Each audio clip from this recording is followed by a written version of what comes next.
Now, the other thing where people often have problems with good posture is more in the low back. And we have kind of two different extremes. We have the people where, often you hear you have an anterior tilt of the pelvis. That is this.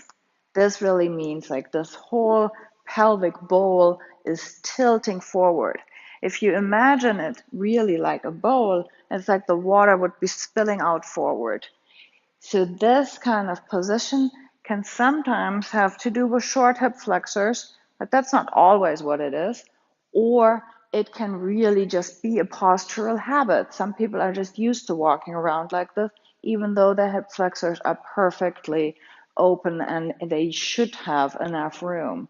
Now, that's the one extreme, and you see that easily because they have this deep dip in the low back.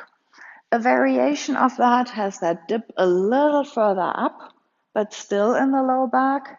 And in that case, it's not so much the pelvis that's rolling anterior, it's more that the arch is really just in the spine. And that can sometimes happen from the attachments of the hip flexors. They attach on the front of the spine with their upper attachments. They go to the leg here. And if that is too short from that part, then the dip is a little bit higher up in here. I often see that in people who have scoliosis, where I almost feel like the attachments of the diaphragm and the attachments of these upper hip flexors, they get together and build a lot of restriction. And then as children are growing in these growth spurts, the spine really has to get crooked in order to get around that restriction.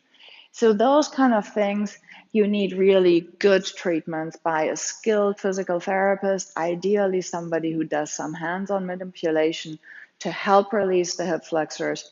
Very well educated massage therapists also do that and can help you out, but you will also need adequate exercises to work on it.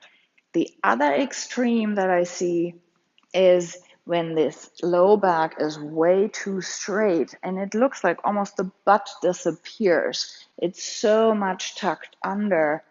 You often see that in men more than in women. It's the ones when they're sitting down, they look like they're sitting more on their spine actually than on their butt. The butt totally disappears, but even when they're standing, it is like this pelvic bowl is sloshing backwards. So I can't really even do this because I have the tendency to overarch a little bit.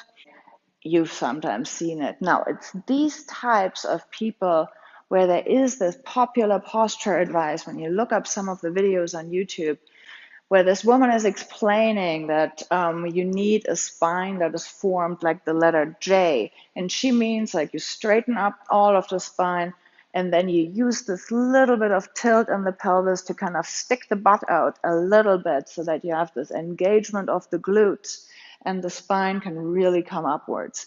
Now, that type of advice is only good for the cases with the disappearing butt. This kind of advice is really no good if you are one who already has like the pelvic bowl rolling forward or who has this dip higher up in the low back.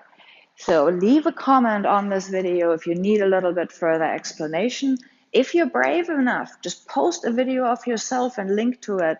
Let me have a look. And I'm more than happy to tell you a little bit more about your structure.